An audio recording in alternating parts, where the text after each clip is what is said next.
Kita ke perkembangan dari kasus keracunan ibu dan dua anaknya yang merupakan satu keluarga di Bekasi, Jawa Barat. Polisi yang melakukan penyelidikan akhirnya menemukan fakta mengejutkan, yaitu adanya tindak pidana dalam kasus ini. Tidak hanya itu, polisi pun kini telah menangkap 3 orang yang diduga pelaku yang meracuni para korban. Peristiwa tewasnya 3 orang yang merupakan satu keluarga lantaran keracunan di Bantar Gebang, Bekasi, Jawa Barat kini mulai memasuki babak baru. Penyidik Ditreskrimum Polda Metro Jaya dan Polres Metro Bekasi Kota telah menemukan adanya unsur pidana setelah menguji sampel korban di laboratorium forensik. Tim gabungan juga telah meringkus 3 orang pelaku yang telah ditetapkan sebagai tersangka dalam kasus ini.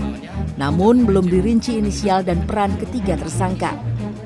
Ya, kita nanti terhadap tersangka akan kami sampaikan lebih komprehensif kepada rekan-rekan pada kesempatan pertama. Inisial selalu. Sebelumnya 5 orang penghuni sebuah rumah kontrakan di Ciketing Udik, Bantar Gebang, Bekasi ditemukan tergeletak lemas dengan kondisi mulut berbusa pada 12 Januari lalu. Kelima korban diduga terkena racun setelah mengkonsumsi makanan. 3 orang dinyatakan meninggal dunia, sementara 2 korban lainnya masih mendapat perawatan medis.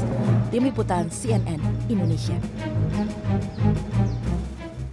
Sebanyak 35 adegan diperagakan dalam rekonstruksi pembunuhan terhadap anak yang akan dijual organ tubuhnya di Makassar.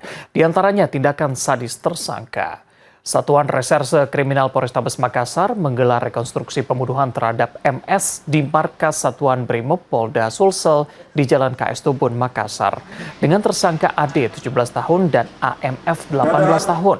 Satu demi satu dari 35 adegan yang diperagakan, terlihat AD menjadi otak pembunuhan. Rekonstruksi ini dibuka dengan kebiasaan AD berselancar di dunia maya dan menemukan berbagai konten. Namun yang paling membuatnya tertarik, yaitu konten jual beli organ tubuh lantaran harganya hingga $80.000 Amerika atau lebih dari 1 miliar rupiah. Bahkan Ade bersama AMF membicarakannya saat senggang di sekolah. Ade pun menyusun rencana sejak Maret, kemudian Desember tahun lalu. Keduanya lalu membeli tali rafia dan mulai mencari korban. Tersangka diduga melakukan perencanaan lalu pembunuhan dengan korban anak-anak, sehingga Ade diancam hukuman 10 tahun lantaran masih anak-anak. Tetapi bagi MS diancam hukuman seumur hidup hingga hukuman mati.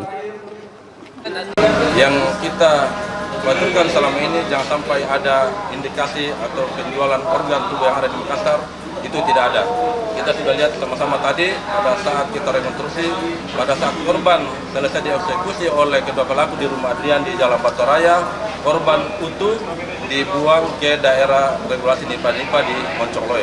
Dan selama ini ada yang menyampaikan bahwa korban sudah sempat dibedah sehingga diambil organnya itu